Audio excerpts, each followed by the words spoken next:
अपने कॉलेज के दिनों में था।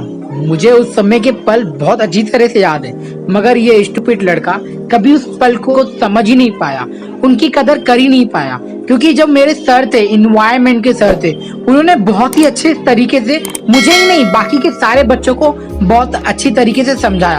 कहा कि अपनी जिंदगी के 3 साल इस तरह मेहनत कर लो, अपने आप को इस तरह तपा लो कि आप 30 साल तक बैठ के बिना काम किए आराम से अपनी जिंदगी ऐश करो। और उन्होंने साथ में ये भी कहा, या फिर आप अपने जिंदगी के ये 3 साल इस तरह मजे कर लो, पार्टी कर लो, नाइट आउट कर लो और अपने 30 साल रोते रोते काम करो।